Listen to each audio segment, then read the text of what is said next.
ikaze nanone kuri The Mic Radio ndetse na TV.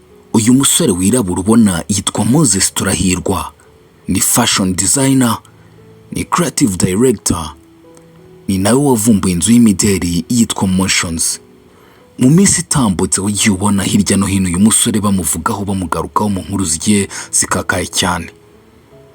Uyu musore wamenyekanye cyane mu bintu bijyanye no gushaka guhimba ibishya ariko yitwaje amateka yaranze u Rwanda, ibijyanye no guhindura isura y'ubugeni mu Rwanda. Moses Turahirwa, uyu musore ngo ukomoka mu karere ka Rusizi muri za Nyamasheke, yakanze abantu bwo mu minsi itambutse yagize gutya agapostinga ibintu bikomeye cyane undi munyarwanda wese atatinyuka ari muzima. Bamwe bati ni urumogi, abandi bati ni ibisazi. Hari n'abavuga yuko ngo yahakinzwe atari we watinyuka kwandika ibyo yanditse. Igikuba kiracika, abanyarwanda benshi cyane bifata ku munwa. Abenshi batangira kumucira imigani itandukanye nka abo umwami yahaye amata bamwimye amatwi, inda y'umutindi uyigaburira amata ikaruka amaraso, abandi ngo akamasa kazazica kazivukamo. Hari n'abavuga ngo inkunguzi y'inkware ishoka gaca kayireba. Iyo ni imwe mu migani ikomeye cyane yitandukanye abanyarwanda baciriye uyu Turahirwa Moses nyuma y'uko yihandagaje ku mbuga nkoranyambaga kuri Twitter akandika ngo yakuze yanga umukuru w'igihugu cy'u Rwanda Paul Kagame ngo ni inkotanyi muri rusange. Ibintu yatangaje mu gihe kidakwiye habe na gato kubera yuko u Rwanda ruri mu bihe byo kwibuka jenoside yakorewe abatutsi ku nshuro 31. Birazwi neza cyane ko uyu nguyu His Excellency Paul Kagame ari we wahagaritse jenoside yakorewe abatutsi na RPF ndetse bafatanyije. Kuri Moses Turahirwa gutinyuka kuvuga yuko yanga umukuru w'igihugu nabo bafatanya ni inkuru yababaje abanyarwanda rwose, bigaragara kubera yuko guhera mu cyumweru gitambutse kugeza n'uyu munsi buri wese aramurakariye. Moses Turahirwa ni muntu ki? Uraza kugenda ubona amafoto agiye atandukanye, imyenda ya Motions yagiye ikorwa n'uyu musore. Ntuze gutungurwa nubona imwe muri iyo myenda yambawe n'umukuru w'igihugu ndetse n'abandi bakomeye muri guverinoma. Uyu musore yambitse abatari bakeya mu gihugu cy'u Rwanda ndetse no hanze y'igihugu nko muri Australia, muri Amerika, muri Kenya, muri Nigeria, muri South Africa, mu Misiri n'ahandi hatandukanye. Ntuze kandi gutungurwa nubona uyu Turahirwa Moses yambaye ingofero yanditseho inkotanyi. Ni kenshi byagiye bivugwa bisa n'ibihwihwiswa ariko bikagenda bigaragara yuko uyu Moses Turahirwa cyangwa se benshi bakunda kwita Motions cyangwa se kwanda n'ibindi byinshi cyane agiye ahuriyeho nabyo, byagiye bigaragara yuko imyenda yakorerwaga mu nzu ye yambarwaga n'umukuru w'igihugu ndetse n'abandi bayobozi batandukanye, tutibagiye ibyamamare byo mu Rwanda.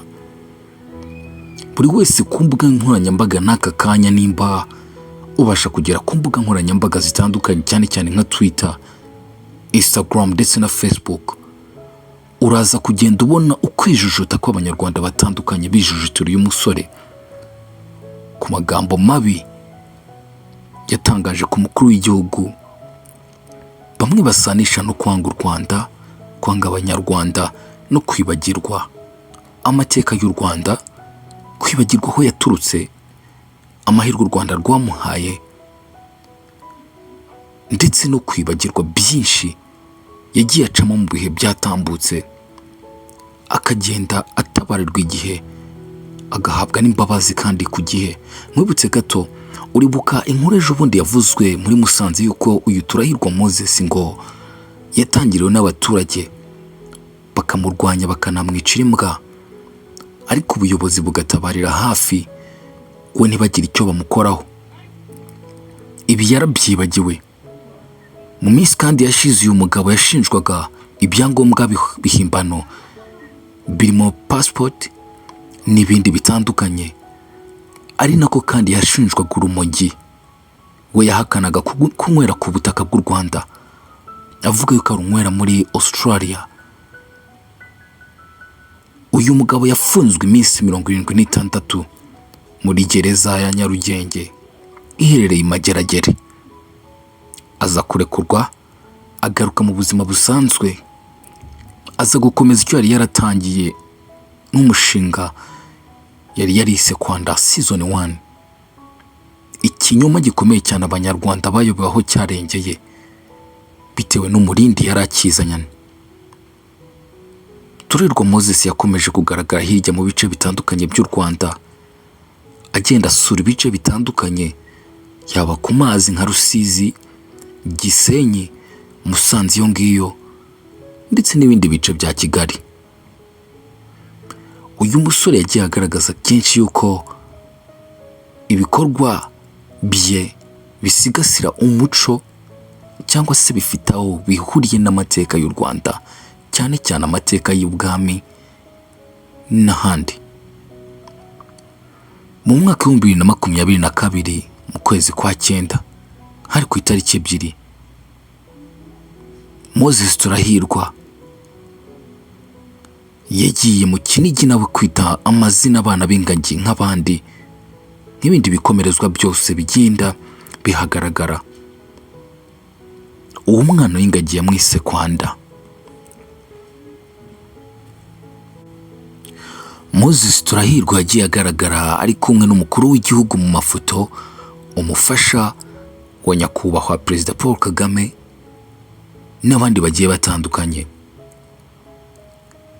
Imideli yo muri Mansions igenda igaragara henshi cyane mu bikorwa bya leta, bivuze yuko uyu mugabo yahawe opportunity cyangwa se amahirwe y'imikoranire na leta, ibintu abenshi bakomeje kuvuga yuko atazirikanye.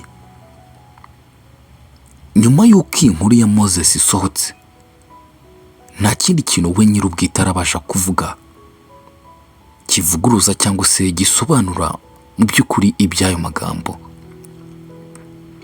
Ibi ni nabyo bitera abanyarwanda benshi gukomeza kumurakarira no gukomeza kwijujuta. Hari n'abadatinya kuvuga ngo ninde wakwiha igihano cy'urupfu. Nk'umunyarwanda wujuje indangagaciro gutinyuka mu gihe cyo kwibuka jenoside yakorewe Abatutsi, ukandika yuko wanga uwayihagaritse n'abamufatanyije, by'ubwabyo abenshi babisanisha no gupfobya jenoside yakorewe Abatutsi mu mwaka w'1994. Ndumva nanjye ntajya kure. Moses Turahirwa yashyamiranye n'abahanzi batari bake mu Rwanda bitewe n'uko ngo yashakaga kubinjiza mu cyitwa ubutinganyi. Aha harimo Betray, saga ye na Betray ngira ngo murayizi mu minsi yatambutse, aho Betray yagendaga avuga yuko uyu musore nta migambi myiza afitiye urubyiruko. Uyu musore yambitse barimo Davis D, Aline Sano, Betray n'abandi benshi bagiye batandukanye nka Andiba umuntu, ntago nabarondora ngo mbavemo. Yagiye agaragara mu mihanda muri Move n'abandi basore n'urubyiruko rutandukanye mu byagaragaraga nka marketing cyangwa kwamamaza ibikorwa byiwe. Ibyo byose yabikoreraga ku butaka bw'u Rwanda.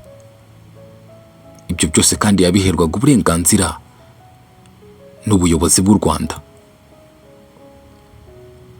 Moses Turahirwa yagiye agaragaza kenshi yuko ari umunyantege nkeya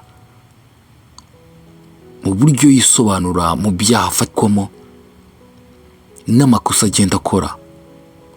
Yagiye agaragaza yuko ku giti cyiwe ari umuntu wishyigikira cyane. Yagiye agaragaza cyane yuko rwose atinya inama z'abantu. Byagiye kandi bigaragara cyane yuko uyu Moses Turahirwa ashyigikira cannabis cyangwa se ikiyobyabwenge cy'urumogi, ariko agahamya yuko rwose ngo ntacyo ajya afatira ku butaka bw'u Rwanda. Byarumvikanaga nka Moses Turahirwa nk'umuntu ushaka guhindura ibintu byinshi mu mwuga we wo gukora imideri. Byarashobokaga ko ayo ngayo ari amaturufu yakoreshaga kugira ngo agarukweho mu bitangazamakuru. Abandi bati nk'umuntu ugira aho ahurira n'ibikorwa bya leta ntiyarakwiye kwitwara gutyo. Abandi bati ni ugutwika, twese tukagendera mu kigare tukabifata uko. Uyu munsi hari inkuru ziri kugenda zivuga yuko ngo Moses Turahirwa yaba yaratumwe akishyurwa akayabo k'amafaranga ngo aze gusebya umukuru w'igihugu. Bari basanzwe babanye neza mu bikorwa bigiye bitandukanye nk'uko amafoto yabo agenda bigaragaza. Ibi byo kuvuga ngo urumogi rwamuteye kuvuga ibitavugwa, abenshi babitera utwatsi, dore ko abafata ikiyobyabwenge cy'urumogi bakomeza kugenda bavuga yuko ngo urumogi rutagukoresha ibyo wowe utagakora. Nyamara abandi bakabihuza nuko ngo iki kiyobyabwenge cyaba cyaramusagutse, ashobora kuba ngo ajya gukora ibintu atatekereje kandi akabikora vuba yihuse ntawagishije inama. Bamwe mu banyarwanda bagiye basabira Moses Turahirwa kujyanwa muri check-up nka rehability no gusuzuma ubuzima bwe bwo mu mutwe. Na n'ubu hari abakibigarukaho. Kuri The Mic Radio ndetse na TV twe turibaza, Moses ntashobora kuzisama yasandaye. Turibaza kandi Moses aho yicaye aka kanya aratekereza neza? The Mic Radio ndetse na TV n'abandi banyarwanda muri rusange ntabwo twashyigikiye igikorwa cya Moses Turahirwa watinyutse agahangara ibidahangarwa mu gihe kitari icya nyacyo. Ibi twabiguteguriye kugira ngo niba uri umunyarwanda nawe ugira igitekerezo kuri uyu mugabo cyangwa se umusore udatinya no kwita umukobwa, udatinya gushyira ubwambure bwe hanze, udatinya gushyigikira ubutinganyi anabwamamaza, ugaragaza yuko ibiyobyabwenge atari abanzi b'abantu, ni Moses Turahirwa. Ariko se Moses Turahirwa ni muntu ki? Icyo kibazo natwe turakibaza. Ni The Mic Radio ndetse na TV. Ntugacikwe n'ibiganiro byacu bya buri munsi bigaruka ku bintu bitandukanye, twe nta mupaka tugira. Subscribe, comment, like, una sharing. Thank you so much ladies and gentlemen. Nakagaruka mu biganiro byacu bya buri munsi. I'm out. I love you.